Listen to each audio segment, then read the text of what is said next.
Hello Mandya style cooking with information ಚಾನಲ್ಗೆ ಸ್ವಾಗತ. ಎಲ್ಲರೂ ಹೇಗಿದ್ದೀರಾ? ಯಾವಾಗಲೂ ಖುಷಿಯಾಗಿರಿ. ನಾನು ಮಾಡ್ತಿರೋ ವೀಡಿಯೋಸ್ ಮತ್ತು ಇನ್ಫಾರ್ಮೇಷನ್ ಜೊತೆಗೆ ರೆಸಿಪೀಸ್ ನಿಮಗೆ ಇಷ್ಟ ಆದರೆ ಪ್ಲೀಸ್ ನಮ್ಮ ಚಾನಲ್ ಸಬ್ಸ್ಕ್ರೈಬ್ ಮಾಡಿ, ಹಾಗೆ ಒಂದು ಲೈಕ್ ಕೂಡ ಮಾಡಿ. ಜೊತೆಗೆ ನಿಮ್ಮ ಒಂದು ಲೈಕ್, ಒಂದು ಕಮೆಂಟಿಂದ ನಮಗೆ ನೆಕ್ಸ್ಟ್ ವೀಡಿಯೋ ಮಾಡಲಿಕ್ಕೆ ಪ್ರೋತ್ಸಾಹ ಸಿಗುತ್ತೆ, ಜೊತೆಗೆ ಉತ್ಸಾಹ ಕೂಡ ಸಿಗುತ್ತೆ.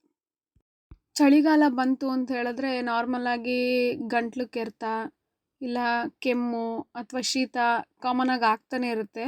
ಆ ಟೈಮಲ್ಲಿ ನಾವು ಈ ರೀತಿ ಮಕ್ಕಳಿಗೆ ಚಾಕ್ಲೇಟ್, ಅಂದರೆ ಮಕ್ಕಳಿಗೆ ಯೂಶ್ವಲಿ ಚಾಕ್ಲೇಟ್ ತುಂಬ ಇಷ್ಟ ಇರುತ್ತೆ.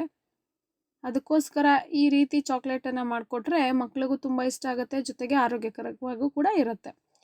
ಫಸ್ಟು ಶುದ್ಧವಾದ ನೀರಿಗೆ ವಿಳ್ಯೆದೆಲೆ, ತುಳಸಿ, ಜೊತೆಗೆ ದೊಡ್ಡಿ ಪತ್ರೆ ಇದ್ದರೆ ಹಾಕಿ.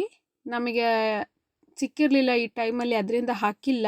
ಬಟ್ ಯೂಶ್ವಲಿ ಹಾಕಬೇಕು ದೊಡ್ಡಿ ಪತ್ರೆನ.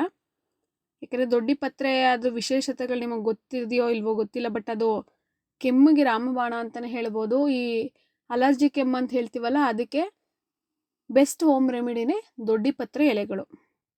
ಸೊ ದೊಡ್ಡಿ ಪತ್ರೆ ಎಲೆಗಳಿದ್ರೆ ಮಿಸ್ ಮಾಡಬೇಡಿ. ನೆಕ್ಸ್ಟು ತುಳಸಿ ಅಂತೂ ಎಲ್ರಿಗೂ ಅದ್ರ ವಿಶೇಷತೆ ಗೊತ್ತೇ ಇರುತ್ತೆ. ಶುಂಠಿ ಜೊತೆಗೆ ಅರ್ಶಿನದ ಪುಡಿ, ಇಷ್ಟನ್ನು ಚೆನ್ನಾಗಿ ಬೇಯಿಸ್ಕೊಬೇಕು. ಯಾವ ರೀತಿ ಅಂತ ಹೇಳಿದ್ರೆ ಫುಲ್ಲು ಅದು, ಈಗ ನೀವು 1 ಗ್ಲಾಸ್ ನೀರು ಹಾಕಿದ್ದೀರಾ ಅಂತ ಹೇಳಿದ್ರೆ ಅರ್ಧ ಗ್ಲಾಸ್ ನೀರಾಗೋವರೆಗೂ ಬೇಯಿಸ್ಕೊಬೇಕು. ಜೊತೆಗೆ ಒಂದು 4 ಕಾಳುಮೆಣಸು ಅಷ್ಟೇ, ತುಂಬ ಜಾಸ್ತಿ ಹಾಕಬೇಡಿ, ಒಂದು 4 ಕಾಳಾದರೆ ಸಾಕು. ಅದು ಚೆನ್ನಾಗಿ ಬಾಯ್ಲ್ ಆಗಿ 1 ಗ್ಲಾಸ್ ನೀರು ಅರ್ಧ ಗ್ಲಾಸ್ ನೀರು ಆಗಬೇಕು ಅಷ್ಟೇ. ನೋಡಿ ಈ ರೀತಿ ಅದ್ರ ರಸ ಎಲ್ಲ ಆ ನೀರು ಚೆನ್ನಾಗಿ ಹೀರ್ಕೊಬೇಕು. ಅಲ್ಲಿ ತನಕ ನೀವು ಅದನ್ನು ಬೇಯಿಸ್ಕೊಬೇಕು. ಈ ಕಷಾಯ ಮಾಡ್ತೀವಲ್ಲ ಅದೇ ರೀತಿನೇ 1 ಗ್ಲಾಸ್ ನೀರು ಅರ್ಧ ಗ್ಲಾಸ್ ನೀರು ಆಗೋವರೆಗೂ ಚೆನ್ನಾಗಿ ಬೇಯಿಸ್ಕೊಬೇಕು. ನಂತರ ಅದನ್ನು ಆರಕ್ಕೆ ಬಿಟ್ಬಿಡಿ. ನೋಡಿ ಇವಾಗ ಹೇಗಾಗಿದೆ ಅಂತ. 1 ಗ್ಲಾಸ್ ನೀರು ಅರ್ಧ ಗ್ಲಾಸ್ ನೀರಾಗಿದೆ, ಜೊತೆಗೆ ಎಲ್ಲ ಎಲೆಗಳು ಚೆನ್ನಾಗಿ ರಸಗಳನ್ನ ಬಿಟ್ಬಿಟ್ಟಿದೆ. ಈ ಟೈಮಲ್ಲಿ ಸ್ಟವ್ನ ಆಫ್ ಮಾಡಿ ಅದನ್ನು ಪಕ್ಕಕ್ಕಿಡಿ. ನಂತರ ಇದಕ್ಕೆ ಸಿಹಿ ಹಾಕಬೇಕಲ್ವಾ, ಆರ್ಗ್ಯಾನಿಕ್ ಬೆಲ್ಲ ಅಂತ ಇವಾಗೆಲ್ಲ ಬಳಸ್ತೀರಾ, ಅಥವಾ ನಿಮ್ಮ ಮನೇಲಿ ಇರುವಂತಹ ಬೆಲ್ಲ ಯಾವುದಾದ್ರೂ ಪರವಾಗಿಲ್ಲ. ಅದಕ್ಕೆ ನಿಮಗೆ ಎಷ್ಟು ಕ್ವಾಂಟಿಟಿಲಿ ನೀವು ಮಾಡ್ತೀರಾ, ತುಂಬ ಜಾಸ್ತಿ ಮಾಡಿಡ್ತೀರಾ ಇಡ್ಬೋದು. ಇದನ್ನು ಏನು ಕೆಡಲ್ಲ, ಇದು ಫ್ರಿಜ್ನಲ್ಲಿ ಇಡ್ಬೋದು ಅಥವಾ ಏರ್ ಟೈಟ್ ಕಂಟೈನರ್ನಲ್ಲಿ ಇಡ್ಬೋದು.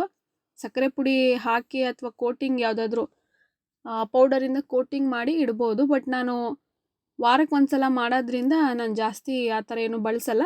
ಡೈರೆಕ್ಟಾಗಿ ಹೇಗೆ ಮಾಡ್ತೀನಿ ಹಾಗೆ ಇಟ್ಟಿರ್ತೀನಿ. ನಂತರ ಬೆಲ್ಲ ಯಾವ ರೀತಿ ಬರಬೇಕಂದ್ರೆ, ನೀರೊಳಗಡೆ ಹಾಕಿದ್ರೆ ಅದು ಶೇಪ್ ಬರಬೇಕು, ಒಂದು ಬಾಲ್ ಶೇಪ್ ಅಥವಾ ಅದು ಕೈಗೆ ಒಂದು ರೌಂಡ್ ಶೇಪ್ ಥರ ಬರಬೇಕು.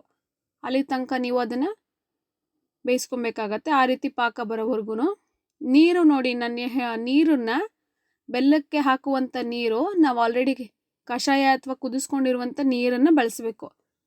ಅದೇನೇ ಇದಕ್ಕೆ ಔಷಧಿ ಮದ್ದು ಅಂತ ಹೇಳೋದು. ನೋಡಿ ಈಗ ಆಲ್ಮೋಸ್ಟ್ ರೆಡಿ ಆಗಿದೆ. ಇದು ಹೇಗೆ ಅಂದರೆ ಫುಲ್ಲು ನಿಮಗೆ ಕೈಯಲ್ಲೇ ಉಂಡೆ ಕಟ್ಬೋದು, ಆ ರೀತಿ ಆಗತ್ತೆ. ಆ ಟೈಮಲ್ಲಿ ನೀವು ತೆಗೆದು ಅದನ್ನು ಯಾವುದು ಮೌಲ್ಡ್ ಬೇಕು ಅಂದರೆ ಯಾವ ಶೇಪಲ್ಲಿ ಬೇಕು ಹಾಗೆ ಚಾಕ್ಲೇಟ್ ಶೇಪಲ್ಲಿ ಕೈಯಲ್ಲೂ ಕೂಡ ಕೊಡ್ಬೋದು, ತುಪ್ಪ ಸವರ್ಕೊಂಡು. ಇಲ್ಲಾಂದರೆ ಬೇಗ ಗಟ್ಟಿ ಆಗಿಬಿಡುತ್ತೆ ಬೆಲ್ಲದ ಹಾಕಿರೋದ್ರಿಂದ. ಇಲ್ಲ ಈ ರೀತಿ ಮೌಲ್ಡ್ಗಳಿಗೆ ಕೂಡ ನೀವು ಹಾಕ್ಬೋದು.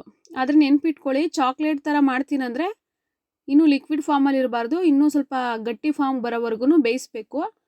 ಬಟ್ ನಾನು ಇಲ್ಲಿ ಮೌಲ್ಡ್ಗೆ ಹಾಕೋದ್ರಿಂದ ನಾನು ಲಿಕ್ವಿಡ್ ಫಾರ್ಮ್ಗೆ, ಅಂದರೆ ಒಂದು ಸ್ವಲ್ಪ ಗಟ್ಟಿ ಪಾಕ ಬಂದ ತಕ್ಷಣ ನಾನು ಆಫ್ ಮಾಡ್ತೀನಿ.